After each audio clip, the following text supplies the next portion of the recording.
ஆனா இன்னைக்கு செல்வ பெருந்தகையோட நிலைமை எப்படி ஆகி போச்சுன்னா, காங்கிரஸ் தனியா நிக்கும்னு சொன்னாங்கன்னா அவங்க கட்சியிலேயே அவரை மோசமா திட்டுறாங்க. ஆல் இந்தியா காங்கிரஸ் கமிட்டி அன்னைக்கு நைட்டே அறிக்கை விடுறாங்க, காங்கிரஸ் கட்சி வாழ்க்கையில தனியா போட்டியிடாது, எப்பொழுதுமே திமுகவுக்கு அடிமையாக சேவை செய்வதற்காக தமிழகத்தில் ஒரு கட்சி இருக்குன்னா காங்கிரஸ் கட்சி அப்படிங்கறத அகில இந்திய காங்கிரஸ் கமிட்டியினுடைய அறிக்கை தெள்ள தெளிவா நமக்கு காட்டுதுங்கன்னா. இது ஒரு பக்கம். இன்னொரு பக்கம் செல்வ பெருந்தை அவர்கள் இன்னைக்கு திமுக பேசுறதெல்லாம் அவரு பேசுறார். இத்தனைக்கும் நான் ஒரு இடத்துல சொல்லி இருந்தேங்கன்னா, இந்திரா காந்தி அம்மையார் அவர்கள் எமர்ஜென்சி முடிந்த பிறகு இந்தியாவை விட்டு செல்வதற்காக ஒரு தனியார் விமானத்தை தயார் பண்ணி வச்சாங்க. பாம்பேக்கு ராஜீவ்காந்தி அவங்க அனுப்பிச்சு அதற்காக பேச்சுவார்த்தை ஆரம்பிச்சாங்க. காரணம், எமர்ஜென்சி தோல்விக்கு பிறகு நாட்டு மக்களுடைய மனநிலை எப்படி இருக்கும் என்பது அம்மையார் இந்திரா காந்தி அவர்களுக்கு தெரியவில்லை.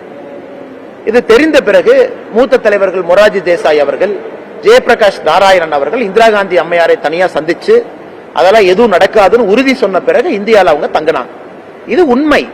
இதை வரலாற்று ஆசிரியர்கள் எல்லா இடத்துலயும் பதிவு பண்ணிருக்காங்க. சமீபத்தில் நீரஜா சௌத்ரி ஒரு பெரிய ஒரு journalist, how prime ministers decide, அந்த புத்தகத்தில் அதை பத்தி விலாவரியா ஒரு சாப்டர் எழுதியிருக்கிறாங்க. ஆனா செல்வ பெருந்தகை அதெல்லாம் படிக்கிறது இல்லையே. அவர் 4 கட்சி மாறி எனக்கு 5வது கட்சியில் இருக்கார். இதற்கு முன்பாடி விடுதலை சிறுத்தைகள் கட்சியில் இருந்த பொழுது காங்கிரஸ் அலுவலகத்தையே போய் தாக்குனவர் இன்னைக்கு தமிழ்நாடு காங்கிரஸ் கட்சியினுடைய தலைவராக இருக்கிறாங்க. அவர் ஒரு பெரிய அறிக்கையை விடுறாரு, எனக்கு அரசியல் தெரியாது, நான் ஏதோ மலைக்கு முளைத்த காலான்னு ஏதோ சொல்றாங்க. இன்னைக்கு இதுதான் செல்வ பெருந்தகையோருடைய அறிவு. அவருடைய அறிவு இவ்வளவுதாங்க. இதுதான் அவருடைய அறிவு.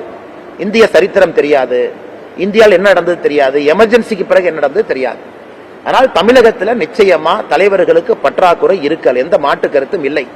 தலைவர்கள் நன்றா இருந்தா ஏன் தமிழகம் கீழே போக ஆரம்பிச்சிருக்கும்? இன்னைக்கு எல்லா இண்டிகேட்டரையுமே நம்முடைய இவ்வளவு பெரிய பாரம்பரியமாக புகழ் இருக்கக்கூடிய நம்முடைய தமிழகம் ஏன் கீழே போக ஆரம்பிச்சிருக்கோம்னா, இன்வெஸ்ட்மெண்ட்ல கீழே, ஜிஎஸ்டி பெர் கேபிட்டா கலெக்ஷன் கீழே, பிரைமரி எஜுகேஷன் அச்சீவ்மெண்ட் கீழே, எல்லாத்திலும் ஏன் கீழே போக ஆரம்பிக்கிறாங்கன்னா, இருக்கக்கூடிய தலைவர்கள் அதல பாதாளத்துல குடிகார மாநிலமாக அதை மாற்றி வைத்திருக்கின்றார்கள். அதனால் நல்லக்கண்ணு ஐயா மாபெரும் தலைவர். நல்லக்கண்ணு ஐயாவுக்கு நீங்க என்ன பண்ணீங்க? ஒரு PhD ஒரு பட்டத்தை கொடுத்து டாக்டரேட் பட்டம் கொடுத்துட்டா சிறப்புங்களா? நல்லக்கண்ணு ஐயா சொல்லியிருக்கக்கூடிய வாழ்க்கை தகுதிகளை எங்கேயாச்சும் கொண்டு வந்திருக்கீங்களா? அது எதுவுமே கிடையாது. நல்லக்கண்ணு ஐயா வாழ்ந்துக்கக்கூடிய கம்யூனிஸ்ட் கட்சி கள்ளச்சாராய எதிர்த்து ஒரு கண்டன அறிக்கை கொடுத்தாங்களா? ஒரு ஆர்ப்பாட்டம் நடத்தினாங்கன்னா, போராட்டம் நடத்தினாங்களா? கிடையாது. அதே போல எங்க கட்சியிலும் நீங்க கம்யூனிஸ்ட் நல்லக்கண்ணையா இருக்கிறீங்கன்னு சொன்னீங்கன்னா, அதே போல எங்க கட்சியிலும் வாழும் காமராஜராக ஐயா பொன்னார் அவர்கள் இருக்கிறாங்க. எங்க கட்சியில் இருக்கிறாங்க. வாழும் காமர் திருமணம் செய்து கொள்ளவில்லை, குடும்பம் கிடையாது, சொத்து கிடையாது. குடும்பத்தினுடைய சொத்தெல்லாம் நீங்க கன்னியாகுமரி போய் பாத்தீங்கன்னா நண்பர்களுக்கு தெரியும். குடும்பத்தினுடைய சொத்தை எல்லாம் பிரிச்சு வேற உங்களுக்கு கொடுத்திருக்காங்க. தனியாக இவருடைய வீட்டில் இல்லாம இன்னொருடைய வீட்டில் வசிக்கிறாங்க. இதற்கு முன்பு பல்லாண்டு காலம் பாரதிய ஜனதா கட்சியினுடைய அலுவலகத்துல தொண்டர்களுடைய இல்லத்துல உணவருந்தி தான் கட்சியினுடைய தலைவராக இருக்காங்க. தலைவர்கள் இருக்கிறாங்க, எல்லா இடத்துலயும் இருக்கிறாங்க. ஆனா தலைவர்கள் குறைவாக இருக்கின்றார்கள் என்பதுதான் பொருள். ஒரு பொன்னார் அண்ணன் பத்துமா பாரதிய ஜனதா கட்சிக்கு பத்தாது. அதே போல தமிழகத்தில் ஒரு நல்லக்கண்ணையா பத்துமா பத்தாது.